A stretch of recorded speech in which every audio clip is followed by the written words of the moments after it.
In this lecture, I will give you an overview of the typical machine learning pipeline. What are the things that we normally do when we are building or developing a machine learning model? Here we can see a typical machine learning pipeline. You can see that it is composed of several different steps.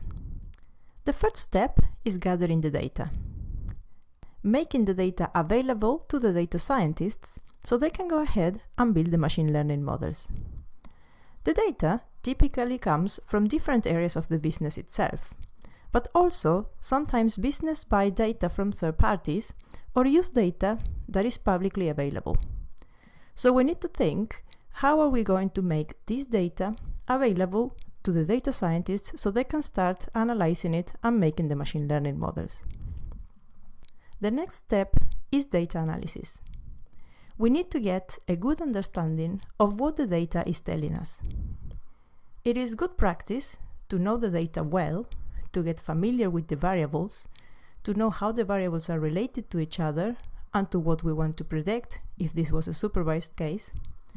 We need to know what variables we can use, surely there are regulations in your business, and which variables we cannot use. Once we have analyzed our data, the next step is feature engineering.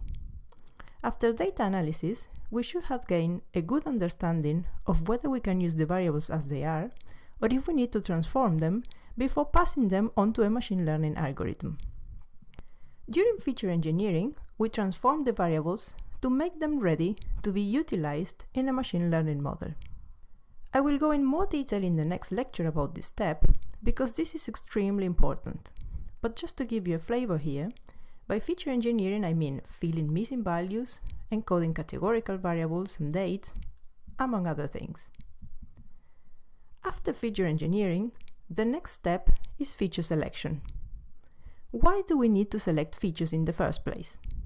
Well, there is a lot to say on why this step is vital for model deployment, and I will cover that in a dedicated lecture, in this section as well. But in a nutshell, feature selection means finding those variables that are the most predictive ones and build the models using only those variables instead of the entire dataset. Finally, the step that we tend to like the most, which is model building. Here, we will typically build many different machine learning algorithms, analyze their performance, and choose the one or the few ones that give us the best results. We typically evaluate many statistical metrics like the mean square error for regression or the accuracy or area under the ROC curve for classification. But these metrics are not enough in business. In business, we need to go ahead and see how the model performance that we evaluated using statistical metrics relates to business value. So we evaluate what is the uplift in the business value. And here we can measure different things depending on the business area that we're working on. For example, if we were building models for fraud, we would evaluate the amount of money that we would not disburse to fraudulent applications. Or if we were building models for advertisement, we can estimate the value that the new customers would bring if we were to use the model. And once and only once all these stages are complete, once we build the model and it brings real business value, then we are happy to proceed to the main topic of this course, which is model deployment. Okay, so what does it mean deploying a model in practical terms? Which steps of the pipelines are the ones that we need to deploy? We need to deploy at least these 3 steps of the pipeline.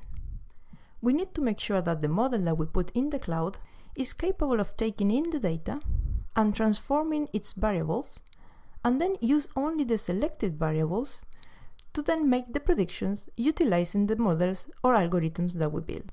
So in essence, we need to deploy an entire data and machine learning pipeline, an entire sequence of steps that will allow us to get the data into where our model is located, transform the data, fill missing values, encode categorical variables, etc., then select or somehow use only the variables that we agreed are the most predictive ones, and then utilize those variables to make a mathematical calculation utilizing either bespoke or off-the-shelf algorithms, and then be able to get those predictions out and send them back to our business systems.